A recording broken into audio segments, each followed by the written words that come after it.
Iran जंग के बीच Hormuz से भारत के लिए एक और खुशखबरी आई है। जी हां, स्ट्रेट ऑफ हॉर्मुज से भारतीय झंडे वाला एक और जहाज पार कर गया है। हॉर्मुज पार करने वाले इस जहाज का नाम ग्रीन सानवी है। लेकिन अभी भी कुछ जहाज हैं जो एलपीजी लिए हैं और हॉर्मुज स्ट्रेट में ही फंसे हैं। इनको कैसे निकाला जा रहा है, आगे की रणनीति क्या है भारत की, और अब तक कितने एलपीजी लदे जहाज भारत आ चुके हैं, आइए इस वीडियो में आपको विस्तार से बताते हैं। नमस्कार, आपके साथ मैं पल्लवी रविंद्र सिंह। जहाज ट्रैकिंग डेटा के मुताबिक फारस की खाड़ी में खड़ा एलपीजी टैंकर ग्रीन सानवी शुक्रवार की शाम को ईरान के समुद्री इलाके से होकर एक कॉरिडोर का इस्तेमाल करते हुए हॉर्मुज स्ट्रेट के पूरब में पहुंच चुका है। अब मुंबई की ओर ये बढ़ने लगा है। अनुमान ये लगाया जा रहा है कि टैंकर में तकरीबन 44,000 मीट्रिक टन एलपीजी है। यह पश्चिम एशिया युद्ध से पहले भारत की एलपीजी खपत के आधे दिन के बराबर है। ईरान युद्ध के कारण सप्लाई की कमी के बीच देश की मौजूदा एलपीजी खपत कम है। एक्सपर्ट्स और इंडस्ट्री के जानकारों के मुताबिक अगले कुछ दिनों में भारत के झंडे वाले 2 और एलपीजी टैंकर ग्रीन आशा और जग विक्रम के भी हॉर्मुज पार करके भारत आने की उम्मीद जताई जा रही है। माना यह जा रहा है कि इस पर तकरीबन 44,000 मीट्रिक टन से ज़्यादा एलपीजी है। यह एलपीजी टैंकर शुक्रवार को हॉर्मुज स्ट्रेट पार कर चुका है और 6 अप्रैल तक मुंबई पहुंचने की संभावना है। इस तरीके से मार्च महीने में हॉर्मुज पार करने वाला यह 7वां भारतीय जहाज माना जा रहा।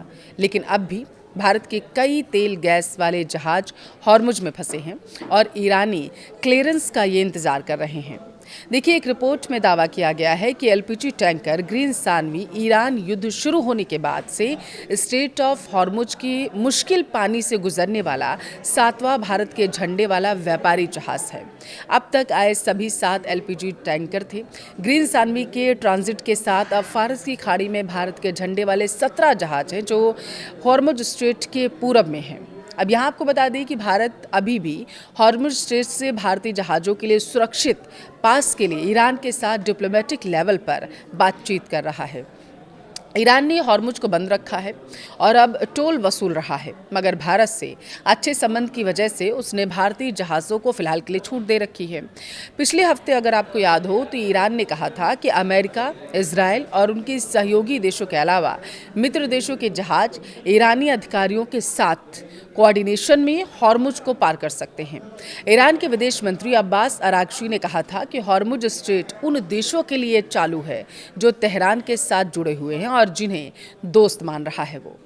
ईरानी स्टेट टीवी की मुताबिक उन्होंने ये भी कहा था कि चीन, रूस, भारत, इराक और पाकिस्तान के जहाज़ों को समुद्री चेक पॉइंट से अपने जहाज ले जाने की इजाज़त दी गई है। कैसे ग्रीन सानवी ने पार किया हॉर्मुज, आइए अब आपको वो बताते हैं। हॉर्मुज को पार करते हुए समय ग्रीन सानवी यह इशारा कर रहा था कि यह एक भारतीय जहाज़ है जिसमें भारतीय नाविक सवार हैं।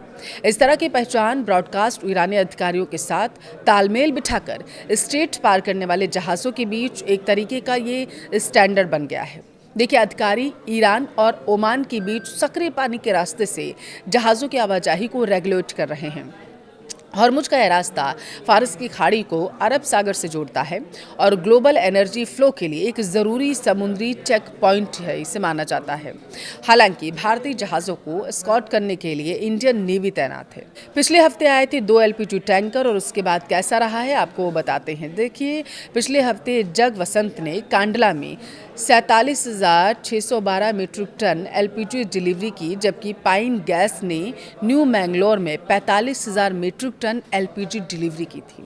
ये दोनों हॉर्मुज पार करके ही भारत आए थे। अधिकारियों ने कहा है कि 2 एलपीजी जहाज ग्रीन आशा और जग विक्रम अभी भी स्ट्रेट से गुजरने के लिए रेडी हैं और इंडियन नेवी से निर्देशों का वो इंतजार कर रहे हैं। एक सीनियर लेवल सोर्स ने बताया है कि सभी फंसे जहाज़ों को लाने ले जाने में मदद करने की कोशिशें चल रही हैं। इस बीच एलपीजी कैरियर BWTYR पहले ही मुंबई पहुंच चुका है और मुंबई आउटपोर्ट लिमिट्स पर ship to ship transfer operation के जरिए कार्गो उतार रहा है। अब आपको यहाँ बता दें कि 28 फरवरी से ही देखिए ईरान अमेरिका युद्ध जारी है। अमेरिका इजराइल ने 28 फरवरी को ईरान पर अटैक किया था। उस अटैक में खामनेई की मौत हो गई थी। तब से हॉर्मुज बंद है।